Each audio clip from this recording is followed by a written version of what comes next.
नमस्ते दोस्तों, आपका हमारे YouTube चैनल पर स्वागत है। यदि आप डर से रूबरू होना चाहते हैं तो आप एकदम सही जगह पर आए हैं। हम यहाँ डेली एक दिल दहला देने वाली ऑडियो क्लिप अपलोड करते हैं।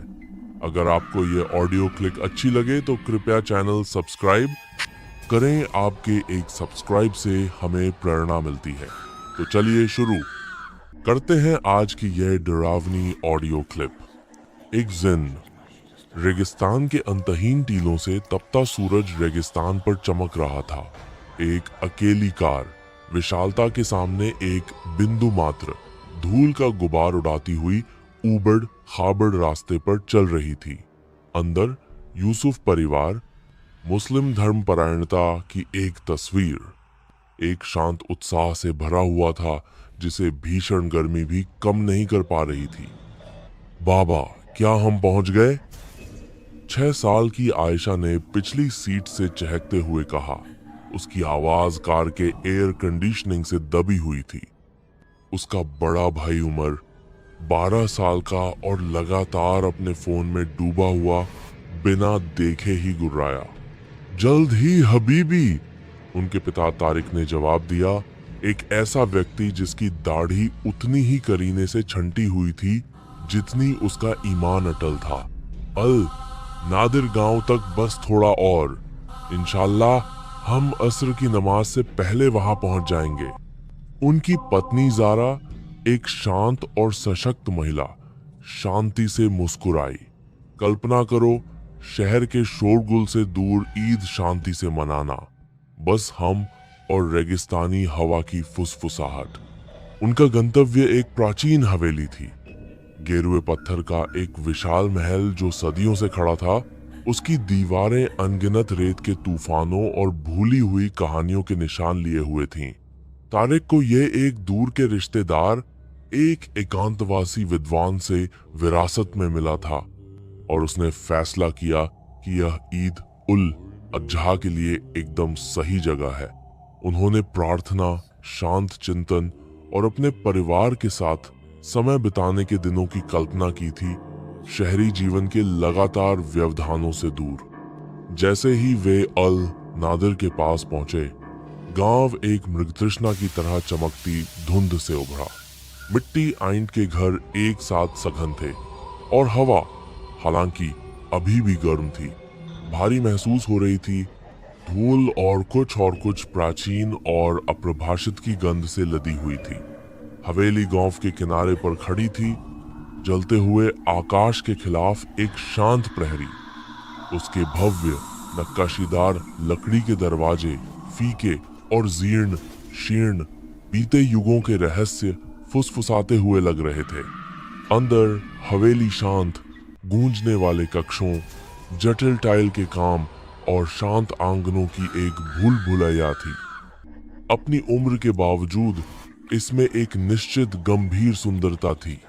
हालांकि हवा में एक व्यापक ठंडक बनी हुई थी जो बाहर की रेगिस्तानी गर्मी के बिल्कुल विपरीत थी। जैसे ही ज़ारा सामान पैक करने लगी, उसकी रीढ़ की हड्डी में एक सिहरन दौड़ गई। ये थोड़ी ठंडी है ना तारिक? तारिक ने हमेशा की तरह व्यावहारिक रूप से कंधा उचका दिया। पुराने पत्थर के घर मेरी प्यारी, वे रात की ठंडक को बनाए रखते हैं। ईद की फुसफुसाहट। पहली रात शांति से गुजरी, पुनर्मिलन और ईद की तैयारियों की खुशी से भरी हुई थी। उन्होंने एक साथ मगरिब और ईशा की नमाज अदा की। उनकी आवाजें बड़े बैठक क्षेत्र में गूंज रही थीं और उन्होंने एक साधारण भोजन साझा किया। जैसे ही परिवार अपने नए परिवेश में बस गया, एक सूक्ष्म सहजता की भावना बढ़ने लगी। उमर ने अपने कमरे में अजीब ठंडक की शिकायत की, हालांकि खिड़कियां बंद थीं। आयशा लगातार जागती रहती थी। यह दावा करती थी कि उसने फुसफुसाहट सुनी है, जैसे सूखे पत्ते सरसरा रहे हों ठीक उसके दरवाजे के बाहर। तारिक ने हालांकि इसे एक नई जगह की अजीबोगरीबी बताया। यह सिर्फ रेगिस्तानी हवा है बच्चों, पुराने घर नई आवाजें करते हैं।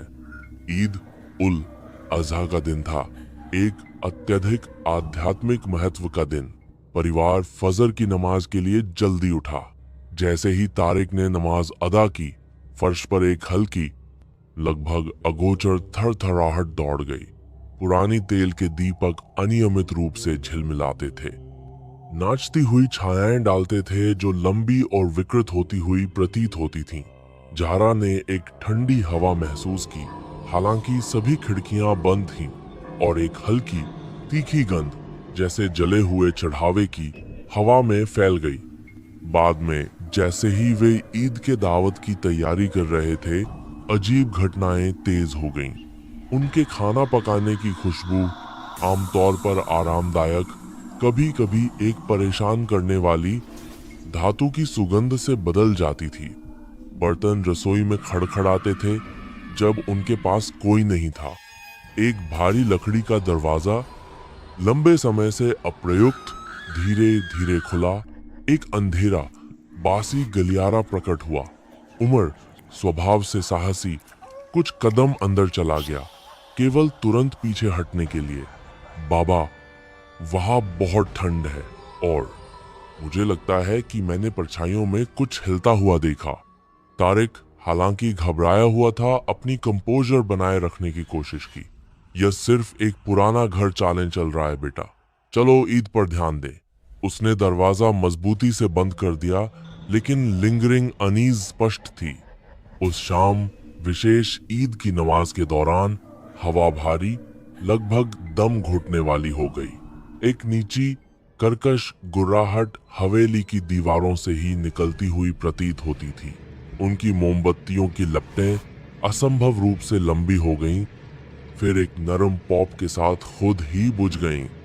आयशा अपने माता पिता के बीच सिमटी हुई सिसकने लगी। बाबा, मुझे डर लग रहा है, ऐसा लगता है जैसे कोई और यहाँ है। तारिक, उसका दिल तेजी से धड़क रहा था, ज़हरा की ओर देखा। उसका चेहरा पीला था, उसकी आंखें डर से चौड़ी थीं, जो उसके अपने डर को दर्शाती थीं। यह एक पुराने घर से कहीं अधिक था, यह कुछ और था। आशा करता हूं कि आपको ये ऑडियो क्लिप अच्छी लगी होगी।